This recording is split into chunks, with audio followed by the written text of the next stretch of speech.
আমার ফোনে ছেলের নাম হাজব্যান্ড সেভ করা দেখে অবাক হয়ে গেলাম গু। মোবাইল চার্জ দিতে গিয়ে দেখি ছেলে আমার ফোন হাতে নিয়ে কি যেন করছে। আমি জিজ্ঞেস করলাম, কি করছিস? সে বলল, মা, তোমার ফোনে কিছু সেটিংস ঠিক করছি। পরদিন কেউ ফোন করলে দেখি স্ক্রিনে হাজব্যান্ড কলিং লেখা আসছে। আমি অবাক হয়ে ফোন রিসিভ করলাম। ছেলে বলল, মা, আমি অফিস থেকে বলছি গু। ফোন কেটে আমি কন্টাক্ট লিস্ট চেক করলাম। দেখি ছেলের নাম হাজব্যান্ড করা। আমি তাকে ফোন করে জিজ্ঞেস করলাম, এটা কি করলি? সে হেসে বলল, মা, ভালো লাগছে না। আমি বললাম, কেন এমন করলি? সে বলল, মা, আমি চাই যখনই তুমি আমার ফোন পাবে তখন মনে হোক তোমার স্বামী ফোন করছে গিউ। সন্ধ্যায় বাড়ি ফিরে সে আমার কাছে এসে বলল, মা, আমি তোমাকে ভালোবাসি। আমি চাই তুমি আমাকে তোমার স্বামী হিসেবে ভাবো গু। আমি বললাম, তুই তো আমার ছেলে। সে বলল, মা, আমি তোমার ছেলে নই। আমি তোমার প্রেমিক। তুমি কি আমাকে বিয়ে করবে? আমার ফোনে তখনও হাজব্যান্ড লেখা জবলজবল করছিল। আমি জানতাম না কি বলবো। এই গল্পটি সম্পূর্ণ শুনলে আপনাদের পানি অটোমেটিক বের হয়ে যাবে, সো যত দ্রুত সম্ভব হাতের কাছে টিস্যু নিয়ে বসে পড়ো। বিছানার চাদর যেন নষ্ট না হয় সেটা সম্পূর্ণ খেয়াল রাখার অনুরোধ জানিয়ে গল্পটি এখন শুরু করব। তার আগে সর্বশেষ অনুরোধ, দয়া করে এমন পানি বের করার গল্প নিয়মিত শুনতে আমাদের চ্যানেলটি সকলেই সাবস্ক্রাইব করুন। ধন্যবাদ। হ্যালো বন্ধুরা, আমার নাম মিথিলা খান। আমার বয়স ৪৩ বছর। আমার স্বামীর নাম রাকিব খান, বয়স ৪৬ বছর। আমাদের ২ সন্তান, তানভীর আর রিমি। তানভীর ২০ বছর বয়সী, ইউনিভার্সিটিতে পড়ে। রিমি ১৩ বছর বয়সী, স্কুলে যায়। আসলে যেটা ঘটল সেটা বলার আগে বলি, তানভীর আমার খুব প্রিয় ছেলে। ছোটবেলা থেকেই সে আমার সাথে খুব ঘনিষ্ঠ ছিল। বাবার চেয়ে মায়ের সাথেই বেশি সময় কাটাত। রাকিব সারাদিন অফিসে থাকত, সন্ধ্যায় বাড়ি ফিরত। তাই তানভীর আমার সাথেই বড় হয়েছে। গত মাসের কথা। রাকিব অফিসের কাজে ঢাকায় গিয়েছে। সপ্তাহ খানেক থাকবে। রিমি তার বান্ধবীর বাড়িতে রাত কাটাতে গেছে। বাড়িতে শুধু আমি আর তানভীর। সেদিন রাতে আমি টিভি দেখছিলাম। তানভীর এসে আমার পাশে বসল। হঠাৎ করেই বলল, মা, আমি তোমাকে কিছু বলতে চাই। কি বলবি? আমি জিজ্ঞেস করলাম। মা, আমি জানি এটা খুব অদ্ভুত শোনাবে, কিন্তু আমি তোমাকে শুধু মা হিসেবে নয়, অন্যভাবেও ভালোবাসি গি। আমি চমকে উঠলাম। মানে? কি বলছিস তুই? মা, আমি তোমাকে একজন নারী হিসেবে দেখি। তোমার প্রতি আমার রোমান্টিক ফিলিংস আছে গি। আমার মাথা ঘুরে গেল। তানভীর, তুই কি বলছিস? আমি তোর মা। মা, আমি জানি এটা ভুল, কিন্তু আমি নিজেকে সামলাতে পারছি না।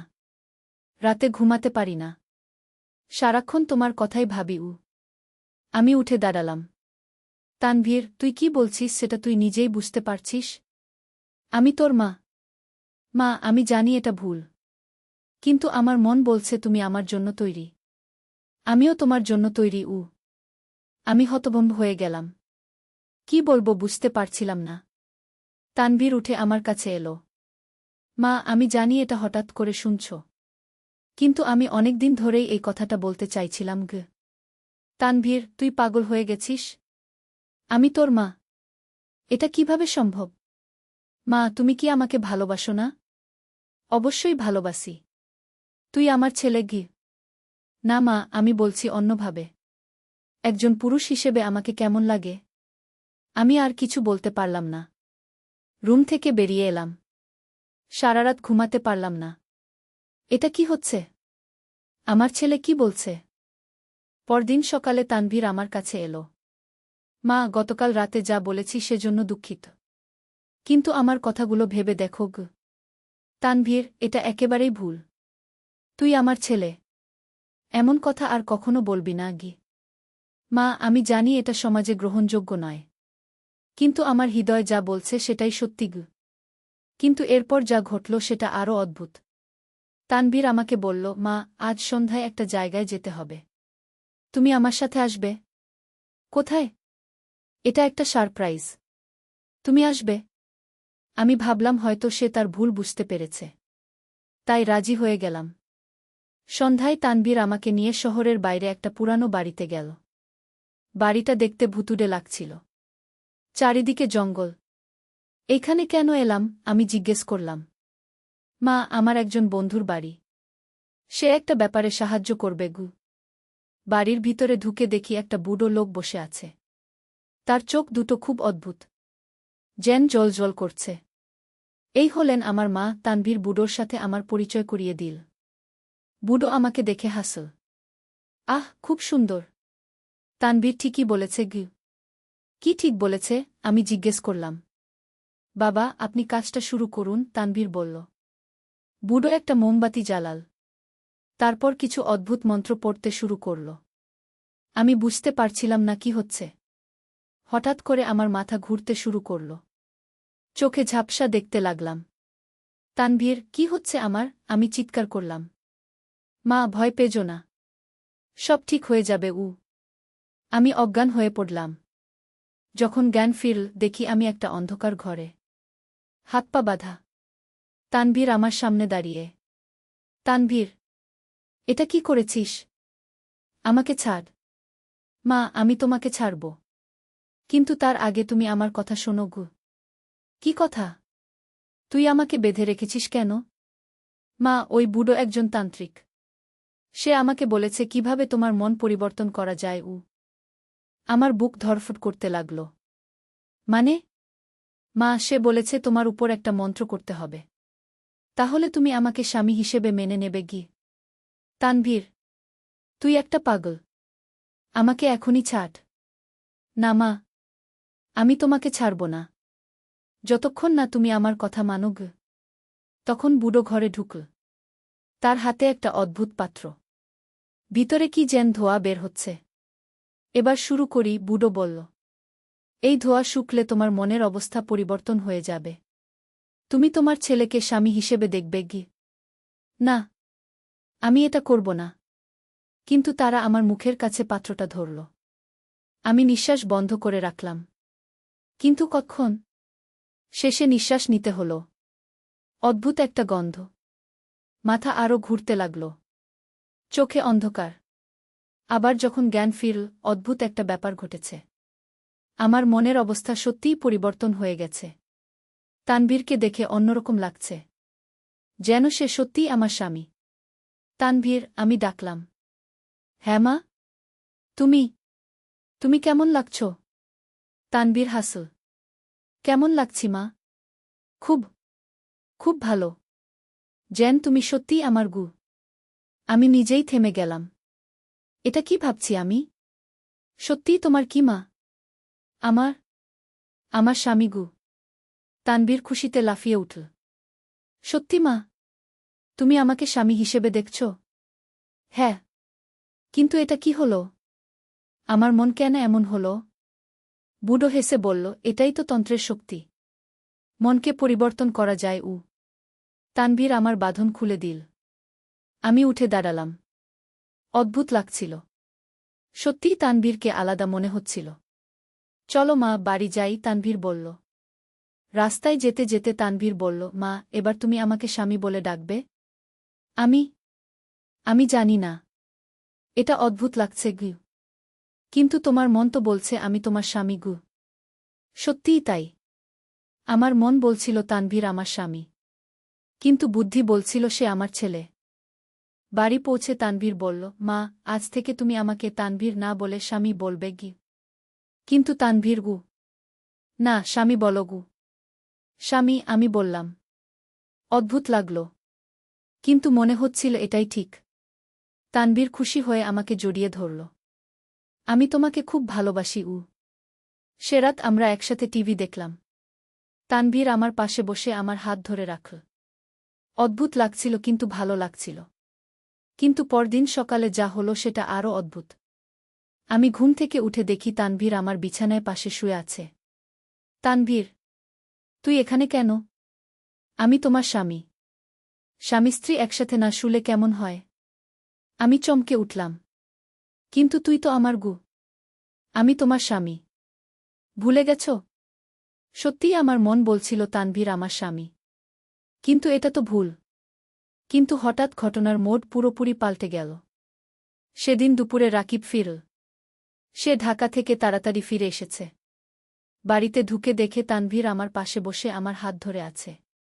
এটা কি হচ্ছে? রাকিব জিজ্ঞেস করল। আমি কিছু বলার আগেই তানভীর বলল, বাবা, আমি মায়ের সাথে বিয়ে করতে চাই। রাকিবের চোখ কপালে উঠল। কি বললি তুই? বাবা, আমি মাকে ভালোবাসি। আমি তাকে বিয়ে করব। রাকিব রেগে মেগে উঠল। পাগল হয়েছিস? সে তোর মা। না বাবা। সে আমার প্রেমিকা। আমরা বিয়ে করব। রাকিব আমার দিকে তাকাল। মিথিলা, এটা কি হচ্ছে? আমি কিছু বলতে পারলাম না। আমার মাথা ঘুরছিল। রাকিব তানভীরকে একটা থাপ্পড় মারল। পাগল! তুই কি বলছিস? তানভীর রেগে গেল। বাবা, আমাকে মারবেন না। আমি এখন মায়ের স্বামী। রাকিব আরও রেগে গেল। বাবা ছেলেতে ঝগড়া শুরু হল। এই ঝগড়ার মধ্যে হঠাৎ আমার মাথায় যেন বজ্রপাত হল। আমি বুঝতে পারলাম কি হয়েছে। সেই তান্ত্রিকের মন্ত্রের প্রভাব। আমি চিৎকার করে বললাম, থামো! সবাই থামো! সবাই থামল।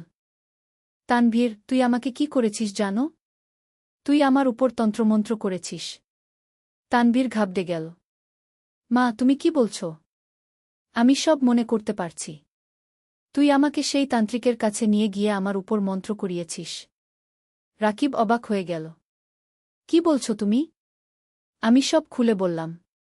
কিভাবে তানভীর আমার উপর তন্ত্রমন্ত্র করিয়েছে যাতে আমি তাকে স্বামী হিসেবে দেখি। রাকিব রেগে গিয়ে তানভীরকে আরও মারধর করল।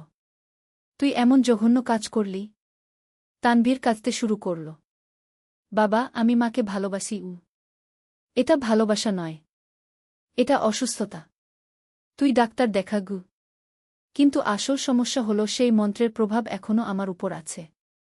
যদিও আমি বুদ্ধি দিয়ে বুঝতে পারছি তানভীর আমার ছেলে, কিন্তু মন এখনও তাকে স্বামী হিসেবে দেখতে চাইছে। আমি রাকিবকে বললাম, এই মন্ত্রের প্রভাব কাটানোর উপায় বের করতে হবে। রাকিব বলল, আমরা সেই তান্ত্রিকের কাছে যাব। তাকে দিয়ে এর প্রতিকার করাব। পরদিন আমরা তিনজন সেই পুরানো বাড়িতে গেলাম। কিন্তু বাড়িটা ফাঁকা। তান্ত্রিক নেই। আশেপাশের লোকদের জিজ্ঞেস করে জানা গেল সে কোথায় গেছে কেউ জানে না। আমরা হতাশ হয়ে ফিরলাম। এবার কি করব? রাকিব বলল, আমাদের অন্য কোনো তান্ত্রিক খুঁজতে হবে। আমরা শহরের বিভিন্ন তান্ত্রিকের কাছে গেলাম। কিন্তু কেউ সঠিক সমাধান দিতে পারল না। একজন বলল, এটা খুব জটিল তন্ত্র। এটা কাটানো সহজ নয়। আরেকজন বলল, যে এই তন্ত্র করেছে সেই শুধু এটা কাটাতে পারবে। আমরা অনেক খোঁজাখুঁজি করলাম।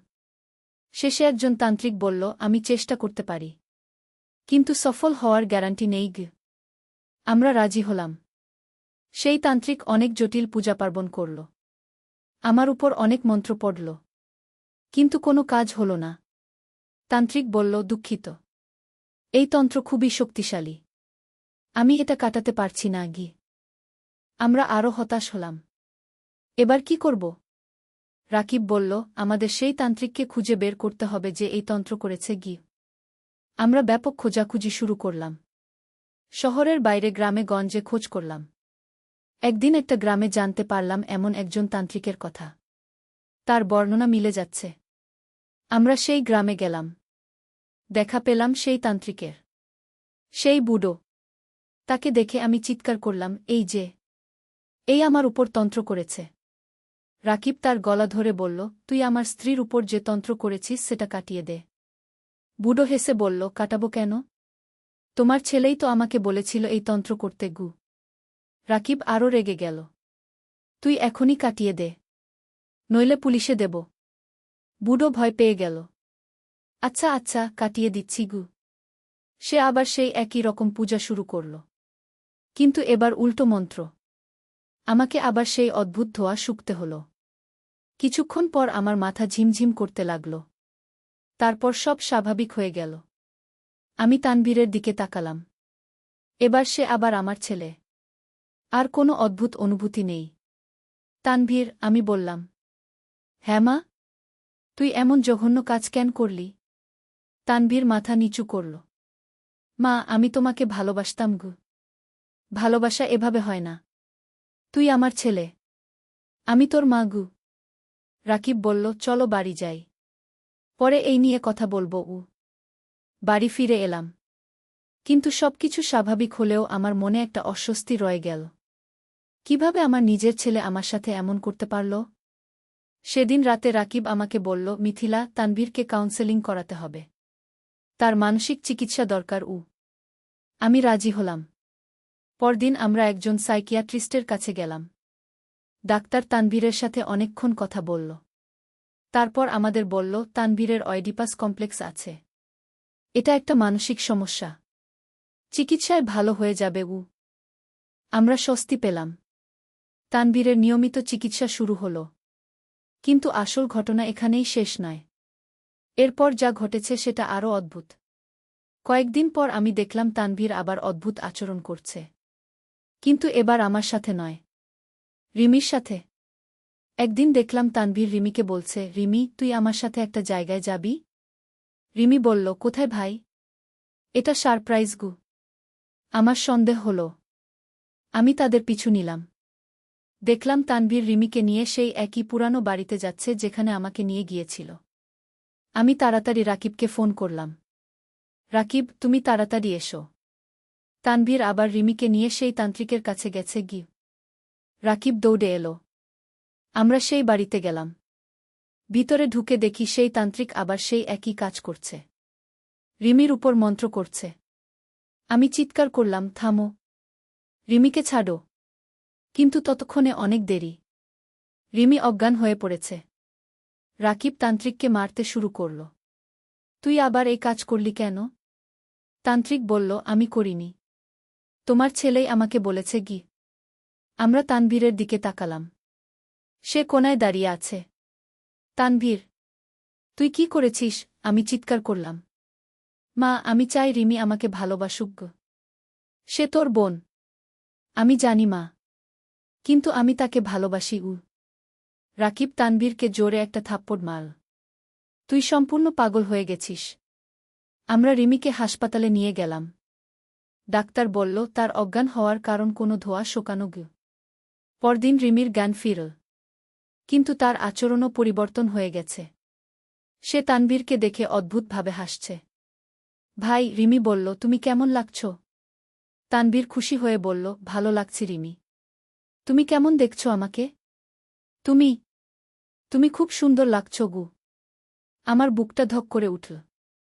এবার রিমির উপরও সেই মন্ত্র কাজ করেছে। আমি রাকিবকে বললাম, আমাদের আবার সেই তান্ত্রিকের কাছে যেতে হবে।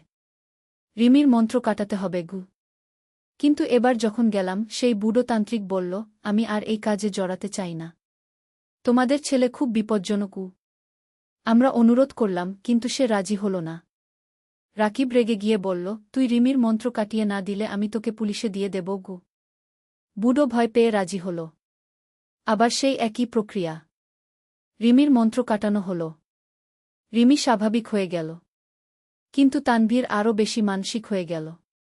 সে বলল, আমি কিছুই পাব না। না মা, না রিমি গু। ডাক্তার বলল, তানভীরকে মানসিক হাসপাতালে ভর্তি করতে হবে গি। আমাদের আর কোনো উপায় ছিল না। তানভীরকে মানসিক হাসপাতালে ভর্তি করলাম। কিন্তু গল্প এখানেই শেষ নয়। এরপর যা ঘটেছে সেটা আরও অবিশ্বাস্য। মানসিক হাসপাতালে তানভীরের চিকিৎসা চলছিল। আমরা প্রতিদিন তাকে দেখতে যেতাম। একদিন হাসপাতালের ডাক্তার আমাদের ডেকে পাঠাল।